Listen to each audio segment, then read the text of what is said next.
नमस्ते नमस्कार सबैलाई स्वागत छ हजुरलाई मेरा टिप्स एन्ड ट्रिक्समा र कुनै पनि एउटा नयाँ भिडियोको साथ उपस्थित भइसकेको छु। हजुरले थम्बनेलबाट थाहा पाइसक्नु भएको छ। आजको हाम्रो यो भिडियो रहेको छ हजुरले आफ्नो एटीएम कार्डको पिन नम्बर कसरी चेन्ज गर्न सक्नुहुन्छ आफैले। त्यसको बारेमा आजको हाम्रो यो भिडियो रहेको छ र ढिलो नगरिकन हामी भिडियोतर्फ लाग्छौं। यसको लागि सर्वप्रथम त हजुर आफ्नो एटीएम बुथमा जानुपर्ने हुनेछ। हामी यहाँ आइसकेको छौं हाम्रो एनआईसी एसिया बैंकको एटीएम बुथमा र यहाँ सर्वप्रथम हजुरले एटीएम कार्ड होल्डर प्लेसमा आफ्नो एटीएम राख्नु होला। आफ्नो एटीएम राखिसकेपश्चात यहाँ चाहिँ हजुरले भाषा छनौट गर्नु होला। म चाहिँ इंग्लिश सेलेक्ट गर्छु। यहाँ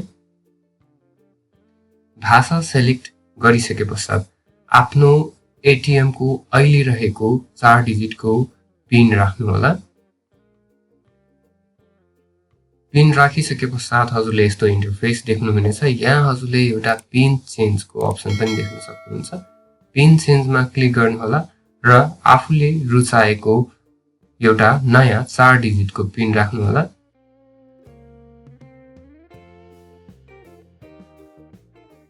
र पुनः पनि सोही पिनलाई दोहोर्याउनु होला।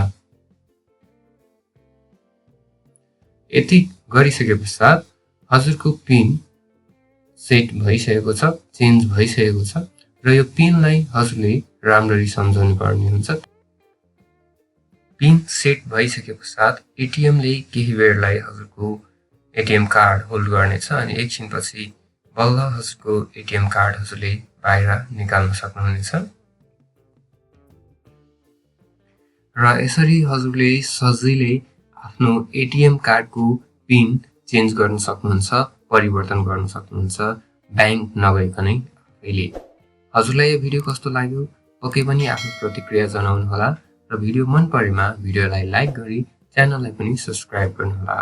हस्त धन्यवाद। Bye bye.